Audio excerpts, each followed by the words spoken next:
हम आपको उस दिन क्या जब शुरू किए थे, चैप्टर का नाम क्या था? दो चर राशि वाले रैखिक समीकरण। दो चर राशि वाले, दो चर राशि वाले रैखिक समीकरण। इसको इंग्लिश में क्या बोलते हैं? इसको इंग्लिश में क्या बोलते हैं? रैखिक समीकरण का युग्म। युग्म मतलब क्या बताए थे? जोड़ा। युग्म मतलब जोड़ा। Pair of linear equation, pair of linear equation in two variable. Variable means क्या होता है? चर राशि। वेरिएबल मीन्स क्या होता है बेटा? चर राशि। चर राशि यानी जिसके मान में परिवर्तन हो। मतलब पेयर ऑफ लीनियर इक्वेशन, रेखीय समीकरण का जोड़ा दो चर राशियों में। दो चर राशियों में रैखिक समीकरण का युग्म या जोड़ा। तो ऐसे रेखीय समीकरण जिनकी घात क्या होती है? एक होती है, और उसमें चर राशियां कितनी हो? दो हो, वो कैसे समीकरण कहलाएंगे? रेखीय समीकरण। जैसे रेखीय बहुपद के संगत जब हम रेखीय समीकरण का आलेखीय निरूपण करते थे या ग्राफी निरूपण करते थे, तो कैसा ग्राफ आता था? सरल रेखा या सीधी रेखा आता था। तो जब रेखीय समीकरण का हम ग्राफ खींचते हैं तो कैसा आता है? सरल रेखा आता है। तो रेखीय समीकरण की हमको जरूरत क्यों पड़ी थी? रेखीय समीकरण युग्म की हमको क्यों जरूरत पड़ी थी? हम आपको बताए थे उस दिन। अगर आप किसी मेले में जा रहे हैं, आप किन्हीं दो खेलों को खेलने के लिए चुने, जैसे हम चरखी खेलना चाहे और हुपला खेलना चाहे, हम आपको केवल शर्त बता दिए कि आप जितनी बार चरखी खेले उसका आधी बार हुपला खेले। हाँ, और हुपला खेलने का दाम 3 रुपए, चरखी खेलने का दाम 5 रुपए है, और कुल आपने 20 रुपए खर्च किए। तो हम ये पूछ लेंगे कि आपने कितनी बार चरखी खेला, कितनी बार हुपला खेला। इस स्थिति के लिए हम क्या बनाते हैं? दो समीकरण बनाते हैं, रेखीय समीकरण। और रेखीय समीकरण बना के उसको हल करते हैं, तो हमको ये पता चल जाता है दैनिक जीवन में कि हम कितनी बार उन चीजों को किए रहते हैं। ठीक है, उसमें हम आप लोग को रेखीय समीकरण को हल करने की कितनी विधियां बताए थे? मूल रूप से पहले दो विधि थी। पहला विधि ग्राफीय विधि, दूसरा बीजगणितीय विधि। ग्राफीय विधि हम आपको उस दिन बता रहे थे, और बीजगणितीय विधि में कितनी विधियां थी? तीन विधि थी। पहला कौन सा था? प्रतिस्थापन विधि, दूसरा विलोपन विधि, तीसरा वज्र गुणनखंड विधि। आज हम आप लोग को वही ग्राफीय विधि, जहां तक आपको बताए थे, दो शर्त, दो कंडीशन बताए थे, और तीसरा कंडीशन आपको बता नहीं पाए थे। हम उस दिन जो समीकरण आपको दिए थे ग्राफ खींचने के लिए, हमको लग रहा है आप वो नहीं खींच पाई हैं कि खींच लिए हैं। देखिए, समीकरण का ग्राफ खींचने का सीधा फंडा आपको बताए थे। बॉक्स बनाइए, एक्स और वाई। समीकरण में एक्स को अकेला करिए, एक्स को अकेला करिए, वाई का मान रखते जाइए, एक्स का मान आता जाएगा। तो जो मान आता है उसी बिंदुओं के संगत भुज कोटि या बिंदुओं को निर्देशांक हम ग्राफ पर खींच देते हैं, तो हमें ग्राफ की प्राप्ति हो जाती है। इसमें हम आपको तीन शर्तें बताए थे। पहला, जब समीकरण एक और समीकरण दो दोनों का जब हम ग्राफ खींचते हैं तो पहली बात तो सरल रेखा मिलेगा। अब दो सरल रेखाएं किसी ग्राफ पर अगर हमको एक ही ग्राफ पर खींचनी है तो तीन प्रकार का कंडीशन बनेगा। पहला, तो वे एक दूसरे को एक बिंदु पर प्रतिच्छेद करेंगी, कहीं ना कहीं प्रतिच्छेद जरूर करेंगी। अगर एक बिंदु प्रतिच्छेद कर रही हैं तो रेखीय समीकरण का हल क्या होगा? अद्वितीय हल होगा, केवल एक हल मिलेगा। यदि दोनों रेखाएं एक दूसरे के समानांतर चली जा रही हैं तो उनका कोई हल नहीं होगा। यदि दोनों रेखाएं एक दूसरे के संपाती हो जा रही हैं, संपाती मतलब एक के ऊपर एक, तो अपरिमित रूप से अनेक हल मिलेंगे, अपरिमित रूप से अनेक हल मिलेंगे। इस तरीके से हम दोनों रेखीय समीकरणों का जब ग्राफ खींचते हैं तो पहली स्थिति में हमको प्रतिच्छेद करती हुई रेखाएं मिली थी, दूसरी स्थिति में क्या मिला था? दोनों समांतर जाती हुई रेखाएं मिली थी। संपाती वाला हम आपको दिए थे, जो आप शायद नहीं कर पाए हैं। हम आज उसको फिर से बता दे रहे हैं। ध्यान से देखिए कि ग्राफ कैसे खींचते हैं, ये बहुत जरूरी है। और ग्राफ कैसे खींचते हैं? बिंदुओं का निर्देशांक ज्ञात करते हैं। एक्स अक्ष पर चली गई दूरी, वाई अक्ष पर चली गई दूरी। वाई का जो मान रखते हैं वो वाई अक्ष पर चली गई दूरी है, वाई का मान रखने पर जो एक्स का मान आता है वो एक्स अक्ष पर चली गई दूरी है। और एक्स और वाई का जो मान आता है उसको संगत रूप से एक साथ बिंदुओं का निर्देशांक कहते हैं। क्या कहते हैं? बिंदुओं का निर्देशांक। हम आपको कौन सा समीकरण दिए थे? संपाती वाला। 2x + 3y = 9, यही दिए थे ना। 2x plus 3y is equal to 9 और दूसरा -9 इज इक्वल टू 0 था, उस साइड जाएगा तो +9 हो जाएगा, ये दिए थे ना। फिर दूसरा 4x plus 6y is equal to 18, ये दिए थे ना। -18 था, उस साइड जाएगा तो +18 हो जाएगा। तो देखिए हमको दो समीकरण मिल गए। अब हमको ये पता करना है कि इन दोनों समीकरणों का हल कैसा होगा। अद्वितीय एक हल होगा, अपरिमित रूप से अनेक हल होंगे, या कोई हल नहीं होगा। और ज्ञात कैसे करना है हमको, ग्राफी विधि से, ग्राफ खींच करके करना है, बीजगणितीय विधि से नहीं। एग्जाम में लिख देगा ग्राफी विधि से ज्ञात करिए, आपको एक ग्राफ पेपर दे दिया जाएगा कि ग्राफ पेपर पर आप निकालिए, ठीक है। तो आप सबसे पहले क्या करेंगे, इसमें यक्स को अकेला करेंगे, यक्स को अकेला करेंगे। यक्स को अकेला कैसे करेंगे, पहले लिख लीजिए 2x is equal to 9 minus 3y, 3y इधर जाएगा तो -3y हो जाएगा। अब बच्चा यक्स को अकेला करने के लिए 9 माइनस 3y, ये जो 2 है कहाँ आ जाएगा, नीचे आ जाएगा। तो यक्स अकेला हुआ कि नहीं, हो गया ना। अब हमको सीधा सा क्या करना है, y का मान रखना है, x का मान निकालना है, ठीक है। तो हम क्या करेंगे, एक बॉक्स बना देंगे। क्या करेंगे, एक बॉक्स बना देंगे। बॉक्स बना दिया, एक में हम लिख देंगे x और एक में क्या लिख देंगे, y। इतनी चीजें क्लियर है, ग्राफ खींचने के लिए इतनी चीजें हैं, ठीक है। तो y का मान, अच्छा हम y का मान रखने के लिए स्वतंत्र हैं, अपने मन से कुछ भी रखें। तो हम कैसा मान रखेंगे, ऐसा मान रखें जिसमें कट पीट के पूर्णांक आए, पूर्णांक आए, जिससे आसानी से हम उसको ग्राफ पे निरूपित कर सकें। जैसे y का मान अगर हम 0 रख देते हैं तो ये तो पूरा 0 हो जाएगा, लेकिन ये 9 है, तो 9/2 जब भाग देंगे तो आएगा 4.5। 4.5 थोड़ा सा ग्राफ में बीच में जैसे दिक्कत होगा खींचने में। चलिए 3 का मान अगर हम 2 रख दें, 3 दूना 6 और 9 में से 6 गए 3, 3/2 करोगे तो 1.5 आएगा। 3 का मान 1 रखो, 3 1 का, y का मान 1 रखोगे तो 3 1 का 3, 9 में से 3 गए 6, 9 में से 3 गए 6 ना आएगा। इसका मतलब जब y का मान हम 1 रखे तो ये 3 1 का 3 हो गया, 9 में से 3 गए 6, 6/2 कितना आएगा, कट के 3 आ जाएगा। जब 6/2 आ जाएगा तो कट के 2 का 2 2 6 3 आ जाएगा ना। तो x का मान क्या आ गया, 3 आ गया। अब देखिए इसका मतलब हम देख रहे हैं कि जब y का मान हम 1 रखे तो ये पूर्णांक में आ गया, तो 2 नहीं 3 रखो, y का मान कितना रखो, अब 3 रखो, y का मान 3 रखो, 3 3 का 9, 9 में से 9 गए तो 0/2 क्या हो जाएगा, 0 हो जाएगा। हम बताए थे ना कि जब अंश 0 रहे और हर कोई संख्या या पूर्णांक रहे तो उसका मान क्या आता है, 0 आता है। लेकिन जब 0 नीचे रहे तो उसका मान क्या आता है, अनंत। क्या आता है, अनंत। तो जब y का मान हमने क्या रख दिया, 3 रख दिया, जब y का मान हमने 3 रख दिया तो x का क्या मान आ गया, 0। चलिए एक मान और निकाल लीजिए, कम से कम 3 मान निकाला करिए। कितने मान, कम से कम 3 मान। अच्छा चलिए अब y का मान हम अगर 0 रख दें, चलिए y का मान अगर हम एक 0 रख के भी देख लेते हैं। y का मान जब 0 रखेंगे तो क्या आ जाएगा, बराबर 9 माइनस 3 गुणे 0/2। 3 गुणे 0 क्या हो गया, 0 हो गया। तो बराबर क्या आ गया, 9/2। 9/2 को काटो, 9/2 को काटो, मतलब 9 का आधा करना है। 9 का आधा कितना आता है, 4.5 आता है। या काटो, 2 चौक 8, 2 चौक का 8, कितना बचा, 1 बचा। 1 बचा ना, 2 से 1 छोटा है, इसका मतलब जो दशमलव लगा देंगे, दशमलव 1 के सामने क्या आ जाता है, 0, 2 5 10, क्या आ गया 4.5। तो क्या आ गया 4, जब इसका वैल्यू 0 रखोगे तो x का वैल्यू क्या आ जाएगा, 4.5, 4.5। चलिए इतना हम इसका 3 मान ही निकालते हैं। कितना मान निकालते हैं, 3 मान। और इसको मिटा दें, ये तो समझाने के लिए बस लिखे थे। तो ये समीकरण 1 की चीजें हो गई। अब समीकरण 2 की चीजें देखिए, ये केवल आपको हम ग्राफ खींचना बता रहे हैं, ध्यान से देखिए। ये जो आ रहा है ना एक्स वाई की वैल्यू, ये x अक्ष पर चली गई दूरी है, y अक्ष पर चली गई दूरी है। ये इन दोनों को मिला करके बिंदुओं के निर्देशांक बनते हैं। क्या बनते हैं, बिंदुओं के निर्देशांक। जैसे x का मान 3 हो गया, y का मान 1 हो गया, ठीक है। x का मान 3 हो गया, y का मान 1 हो गया, ठीक है।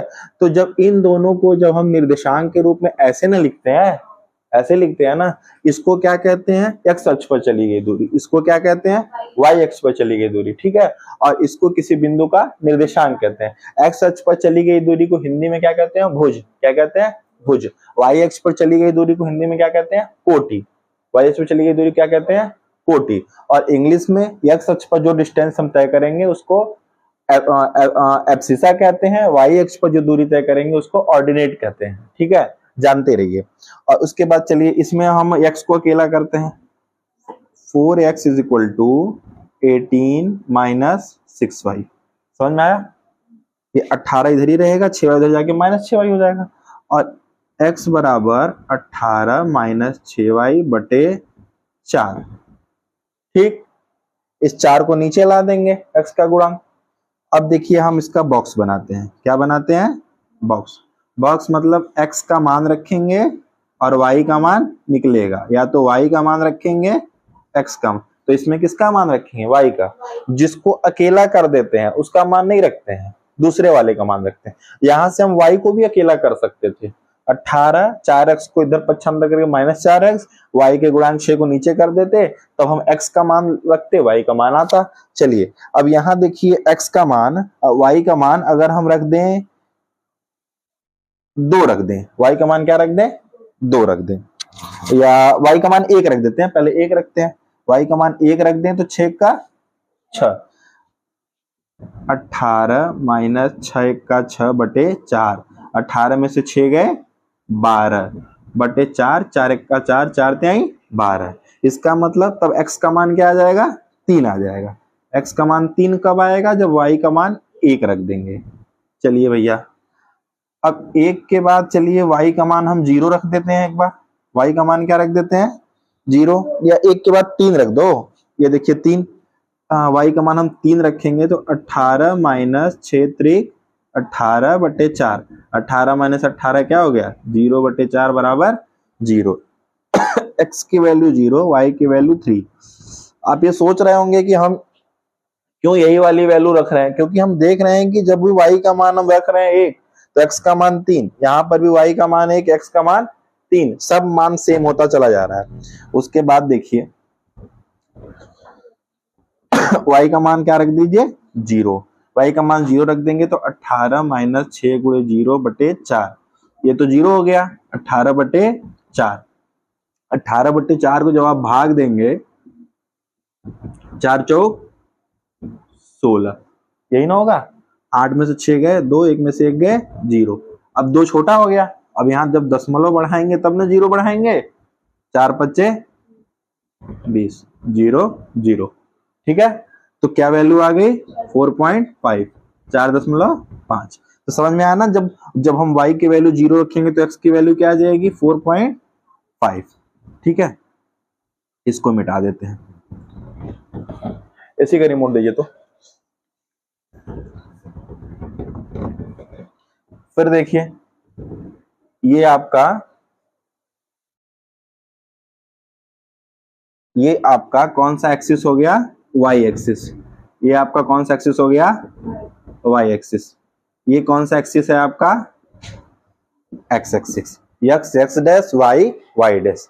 और इधर कौन सा x पे इधर क्या होता है, प्लस, दाएं प्लस बाएं माइनस, y पर ऊपर प्लस y पर नीचे माइनस, ठीक है। अब इसी पे देखिए हम बिंदुओं का निर्देशांक प्रदर्शित करते हैं। इसको क्या बताए थे उस दिन, प्रथम चतुर्थांश, इसको द्वितीय चतुर्थांश, तृतीय चतुर्थांश और ये चतुर्थ चतुर्थांश। प्रथम चतुर्थांश, जब भी हम किसी बिंदु का निर्देशांक लिखते हैं, तो सबसे पहले कौन सी दूरी होती है, x अक्ष पर, उसके बाद y अक्ष पर। तो इसका मतलब x अक्ष को मानकर ही हम किसी भी चतुर्थांश में plus minus minus minus minus plus plus minus देखते हैं, ठीक है।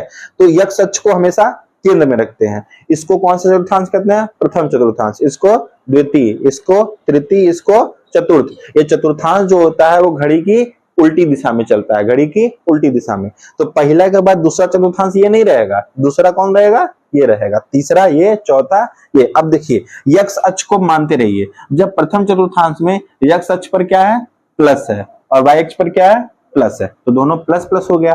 द्वितीय चतुर्थांश में पहले x अक्ष पर देखेंगे, क्योंकि x अक्ष पर चली गई दूरी पहले लिखी जाती है ना, तो यहाँ x अक्ष पर क्या है माइनस, y अक्ष पर प्लस।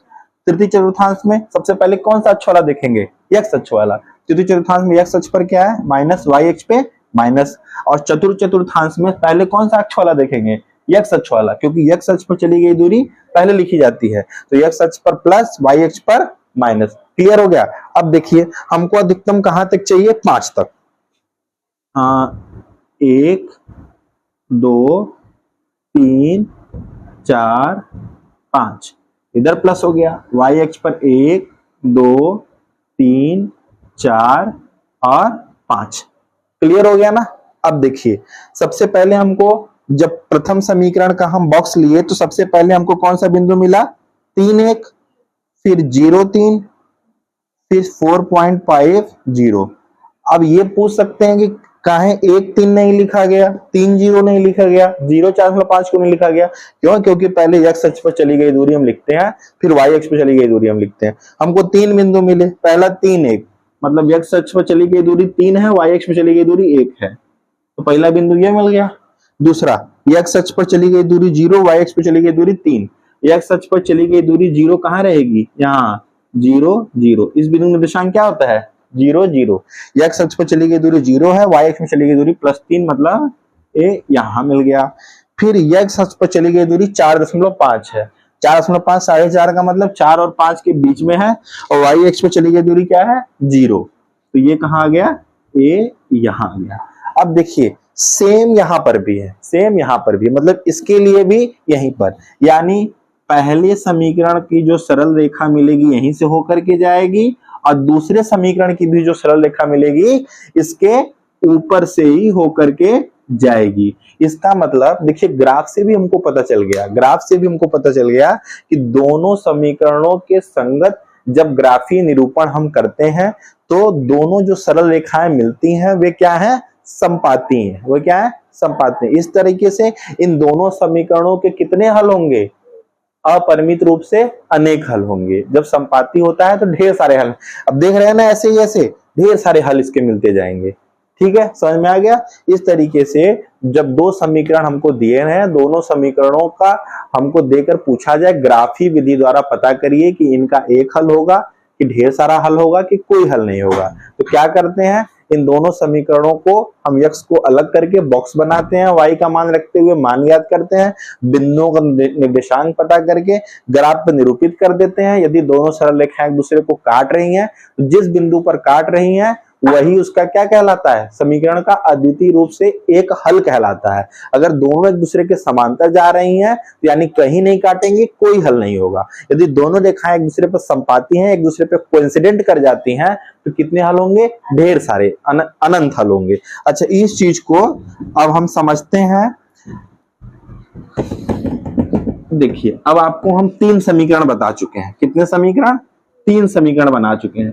अब अच्छा आपको हम बताए थे ना, व्यापक रूप से समीकरण जो पेयर ऑफ लीनियर इक्वेशन था a1x plus b1y plus c1 is equal to 0 था, a2x plus b2y plus c2 is equal to 0। ऐसे मान सकते हैं ना, दो चर राशि वाले रेखीय समीकरण जहां a1 b1 c1 क्या था, वास्तविक संख्या, a2 b2 c2 क्या था, वास्तविक संख्या। ठीक है, अब इसी के संगत हम दो समीकरणों को लिखते जाएं और x और y के गुणांकों का हम तुलना कराते हैं, x और y के गुणांकों की तुलना कराते हैं। देखिए हमको क्या मिलता है। देखिए इसमें आपको एक रोचक तथ्य सामने आएगा। सबसे पहले आप देखिए, इसको समझना है, लिखना नहीं है, लिखा तो किताब में है ही, रेखा युग्म। सबसे पहले क्या लिखा गया है, रेखा युग्म, कि हमको कौन कौन सी रेखाएं दी गई। अब इसको आप समझिएगा, बुक में तो लिखा गया है, हम आपको समझा रहे हैं, जब सवाल प्रश्नावली का कराए तब उतारिए। फिर देखिए रेखा युग्म, सबसे पहले कौन सा रेखा युग्म हम आपको बताए थे, x minus 2y is equal to 0, और दूसरा था 3x plus 4y minus 20 is equal to 0। इस समीकरण का हम ग्राफ बनवाए थे, हमको याद है।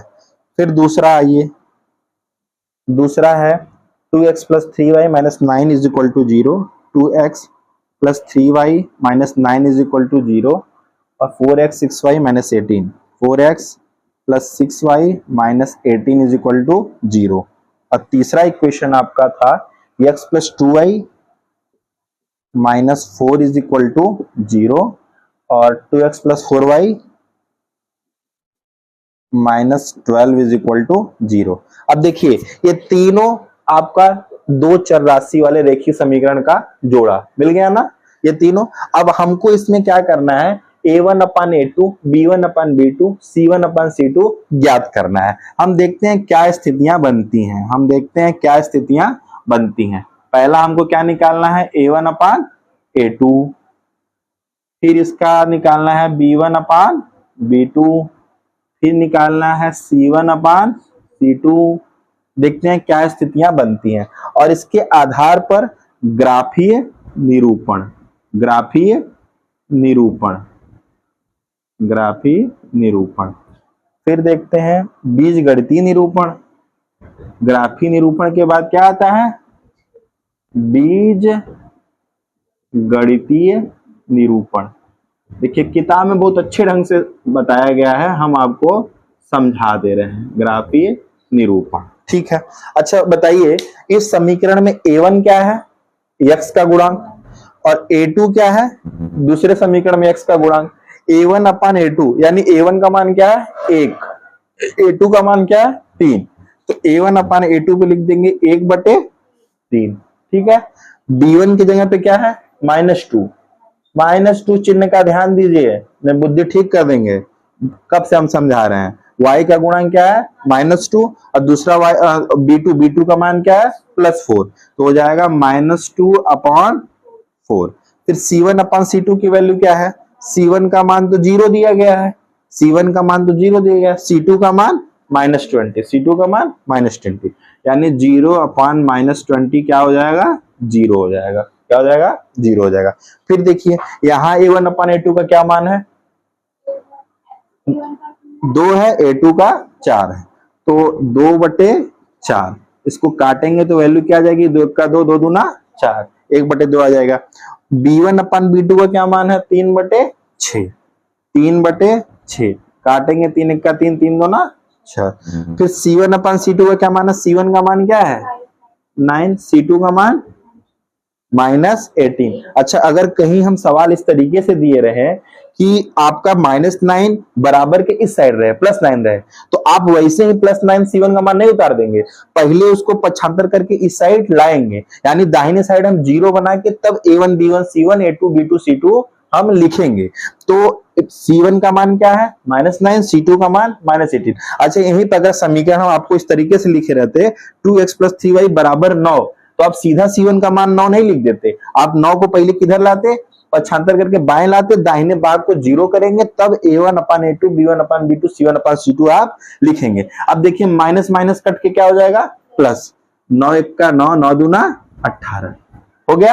अब यहाँ आइए a1 अपान a2, a1 का मान 1, a2 का मान 2, 1/2, b1 अपान b2 2/4, 2 1 का 2, 2 दूना 4, c1 अपान c2 आइए -4 अपान -12, ऊपर भी माइनस नीचे भी माइनस, प्लस हो गया, 4 1 का 4, 4 तिहाई 12। अब देखिए हमको कंडीशन क्या मिली, पहला कंडीशन हम देख रहे हैं a1 upon a2 b1 upon b2 के बराबर नहीं है, a1 upon a2 b1 upon b2 के बराबर, a1 upon a2 is not is equal to b1 upon b2। इस समीकरण का जब हम ग्राफी निरूपण किए थे तो दो सरल रेखाएं हमको मिली थी, दोनों एक दूसरे को एक बिंदु पर प्रतिच्छेद कर रही थी। रेखाएं क्या कर रही थी, प्रतिच्छेद कर रही थी। तो यहां लिख देंगे हम प्रतिच्छेद करती रेखाएं। कैसी रेखाएं मिलती हैं, प्रतिच्छेद करती रेखाएं। यहां देखिए हम ग्राफी निरूपण लिखे हैं ना, तो ग्राफी निरूपण में क्या हमको मिल जाता है, प्रतिच्छेद करती रेखाएं। तो जब रेखाएं प्रतिच्छेद करती हैं तो कितना हल मिलता है, अद्वितीय रूप से एक हल मिलता है। कितना हल मिलता है, केवल एक हल, केवल एक हल। इसका मतलब अगर कोई समीकरण हमको दिया गया है, हम पूछ देंगे कि बताओ बेटा इस समीकरण का एक हल होगा, ढेर सारे हल होगा, कोई हल नहीं होगा, तो आप बिना लाइन खींचे कैसे ज्ञात कर लेंगे, a1 अपान a2 निकालो, b1 अपान b2 निकालो। अगर a1 upon a2 b1 upon b2 के बराबर नहीं है तो जान लो कि इसका कितना हल आएगा, एक हल आएगा। वो हल क्या आएगा ये हम नहीं बता पाएंगे, वो तो हम हल करने पर ही ज्ञात होगा, लेकिन ये बता देंगे कि भैया इसका एक हल ही आएगा। और एक हल आएगा इसका दूसरा मतलब ये है कि जब इसका हम ग्राफी निरूपण करेंगे तो रेखाएं एक दूसरे को क्या करेंगी, प्रतिच्छेद करेंगी, क्योंकि इसका केवल एक हल आ रहा है।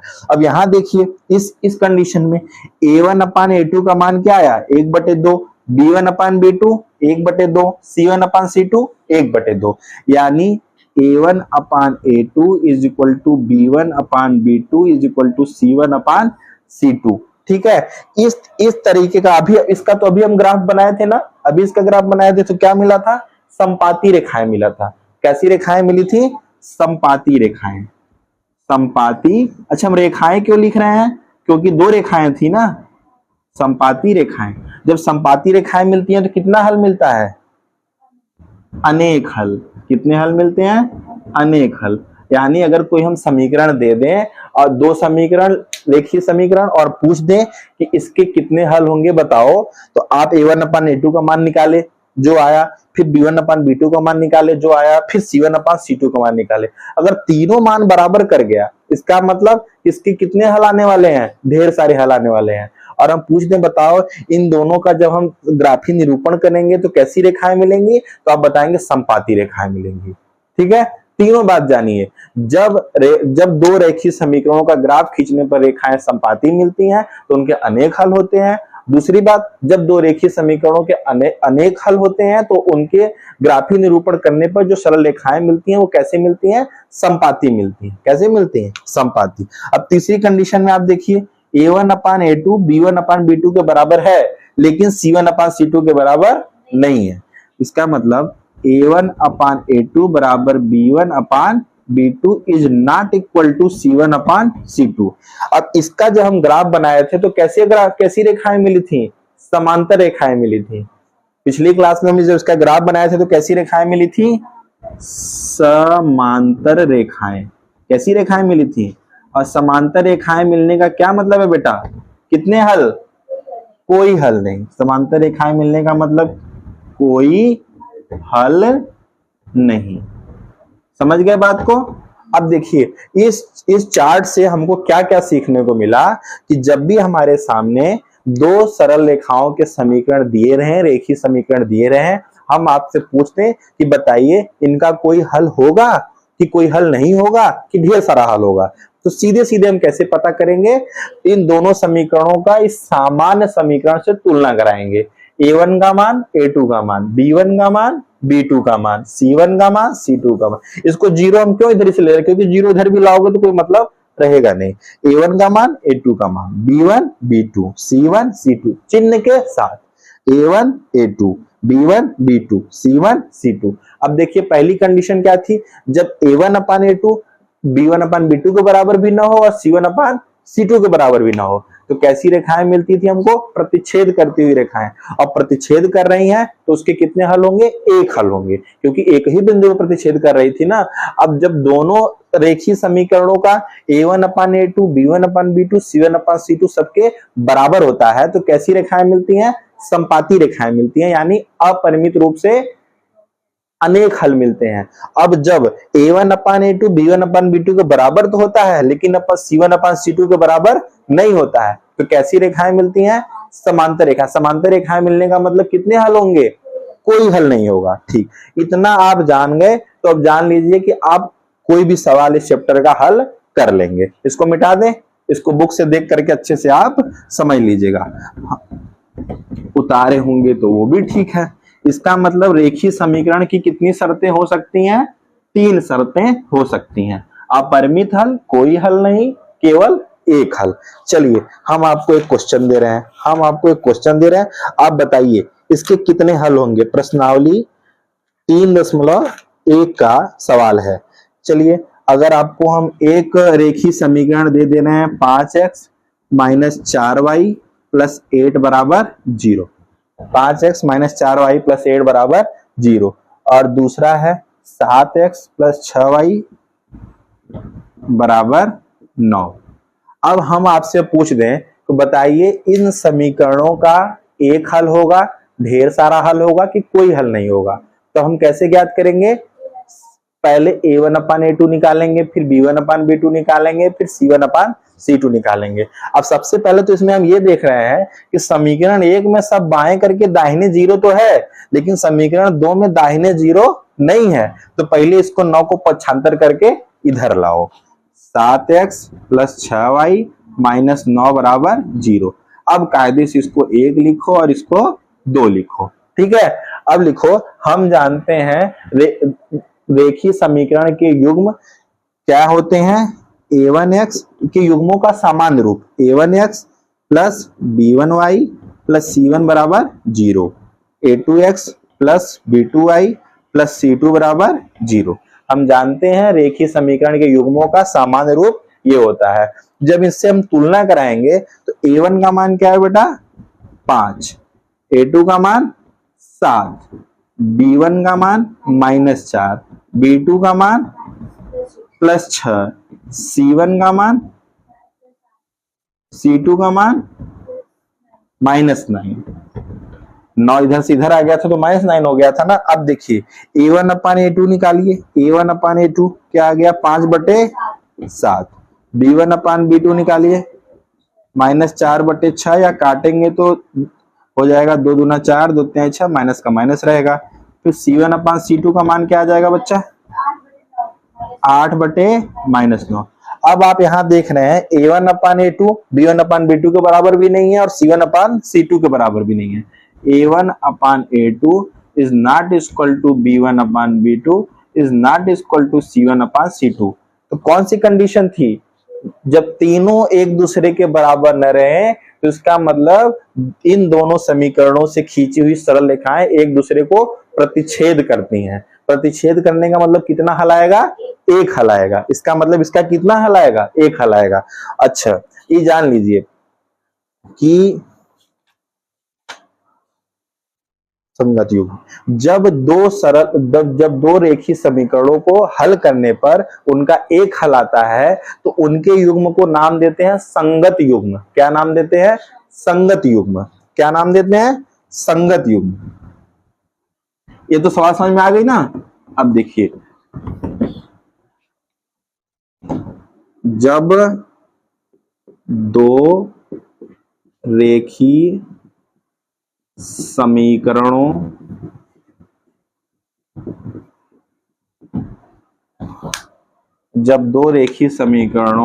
को हल करने पर, ठीक है, पहला केवल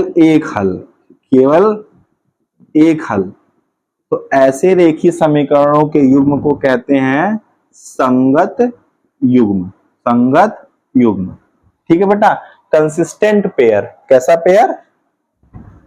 कंसिस्टेंट